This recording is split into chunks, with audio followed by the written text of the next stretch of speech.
Hello friends, मैं मनीष नामदेव आपको स्वागत करता हूं आपके अपने चैनल मनीष क्लासेस पर। तो आज का हमारा अध्याय है पॉलिनेशन यानी कि परागण से। चलिए बिना किसी देरी के वीडियो को स्टार्ट करते हैं।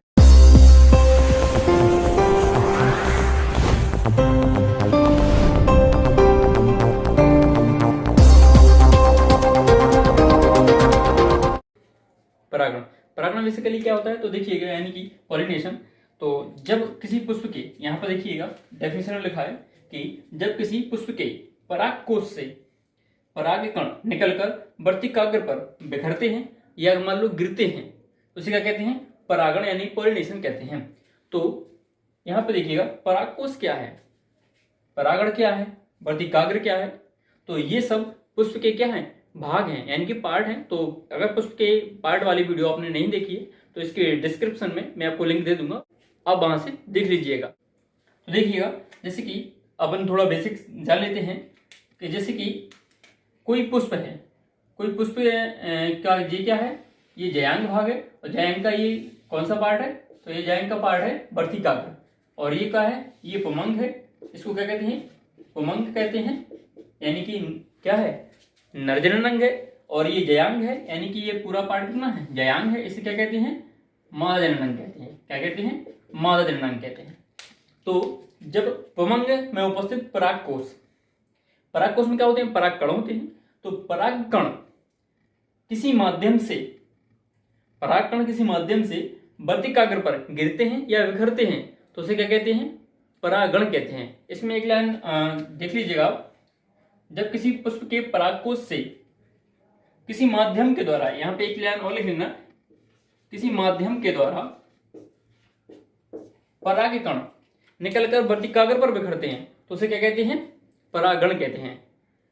अब देखना, जब कोई बहुत सारे परागकण होते हैं, एक परागकोश में बहुत सारे लाखों की गिनती में क्या होते हैं? परागकण होते हैं। परागकण बहुत ही सूक्ष्म कण है, इन्हें लघु विजाणु भी बोलते हैं। तो परागकण वर्तिकाग्र पर किसी माध्यम से गिरते हैं। यह माध्यम कौन कौन सा हो सकता है? तो जल हो सकता है, वायु हो सकती है, कीट हो सकते हैं, मानव हो सकते हैं, हाथी हो सकते हैं, जानवर हो सकते हैं, जंतु हो सकते हैं, बहुत कुछ हो सकते हैं। तो आप देखिएगा, तो जैसे कि वायु के माध्यम से, जैसे मान लो परागकण बहुत ही हल्के होते हैं, बहुत ही सूक्ष्म और बहुत ही हल्के होते हैं, यानी कि वो वायु के माध्यम से वो भी उड़ जाते हैं। तो यहाँ से मान लो जैसे परागकोश स्फुटन हुआ, यानी कि परागकोश फटा, तो क्या होगा कि यहाँ से परागकण बहुत ही सूक्ष्म होते हैं, हल्के, तो वहां से वायु के माध्यम से यहाँ पे चले जाएंगे। तो इनका यही क्रिया क्या कहलाएगी? परागण। लेकिन अगर इस पुष्प, यह पुष्प है और यह पुष्प की जगह पे कोई दूसरा पुष्प बहुत दूरी पर है तो वायु के माध्यम से वहां तक नहीं पहुंच पाएंगे। तो वहां तक कौन ले जाएगा? वहां तक जंतु ले जाएंगे। जंतु यानी कि कीट वगैरह भी आएंगे, सारे मानव वगैरह भी आएंगे, और यहाँ तक कि जानवर, पशु, पक्षी ये सब आएंगे। चलिए देखते हैं इसके बारे में कैसा होता है। तो देखिएगा, अगर यह क्रिया यानी कि परागण का किसी माध्यम के द्वारा वर्तिकाग्र पर विखरना यानी कि गिरना क्या कहलाता है? परागण कहलाता है। तो यह किसी माध्यम, तो माध्यम क्या हो सकते हैं? तो देखिएगा, तो जैसे कि यहाँ पे लिखा है एंटोमोनोफिली। एंटोमोनोफिली में क्या होता है? तो यह किसी कीट की भांति होता है। तो यह कीट की, जैसे कि एंटोमोनोफिली कैसे किसे कहते हैं? तो कीट के माध्यम से जो परागण होता है उसे क्या कहते हैं? एंटोमोनोफिली। अगर बात करते हैं ऑर्निथोफिली की, तो ऑर्निथोफिली किसके माध्यम से होता है? तो पक्षी के माध्यम से होता है।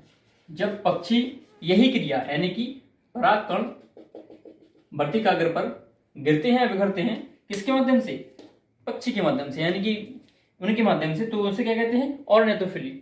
जी कैसे बिखरते हैं? कैसे ले क्या चोंच में दबा के ले जाती है? ऐसा नहीं है। जैसे कि जब कोई भी आप देखिएगा तो जो कोई भी जैसे भौरा है, तितली वगैरह है या कोई पक्षी है, तो उनके पूरी बॉडी पर हल्के हल्के रोम या पाए, यानी कि बाल पाए जाते हैं।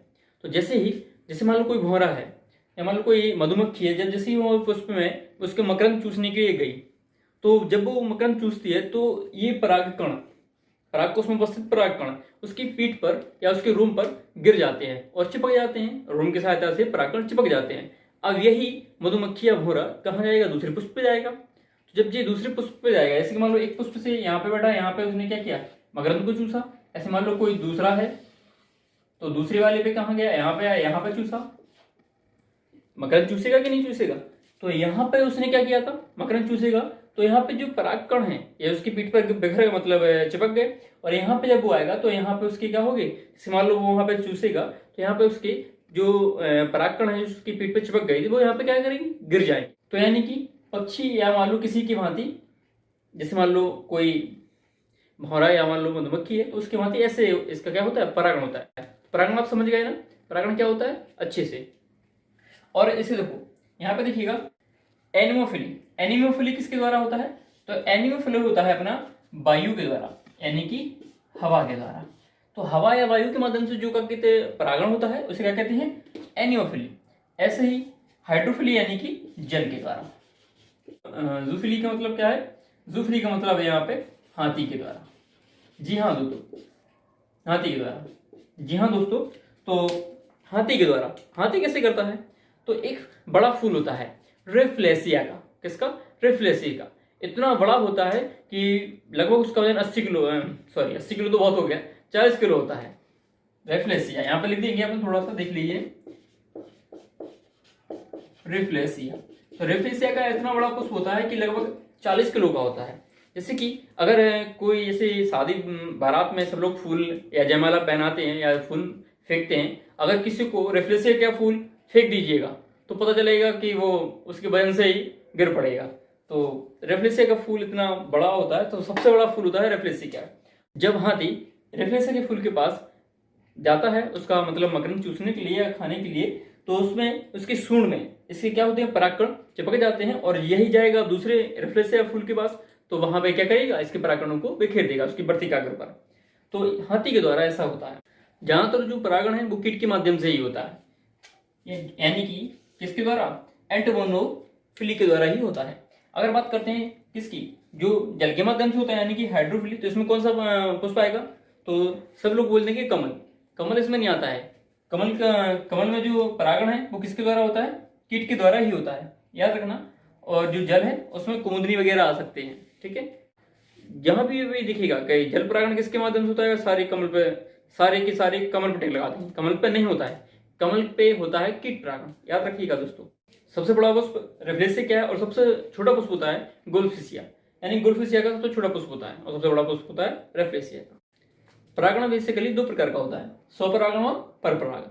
स्वपरागण में क्या होता है, जब एक ही पुष्प, देखना है यहाँ पे, जैसे कि कोई एक पौधा है, एक पौधे में ये पुष्प लगा है, ये पुष्प लगा है और ये पुष्प लगा है।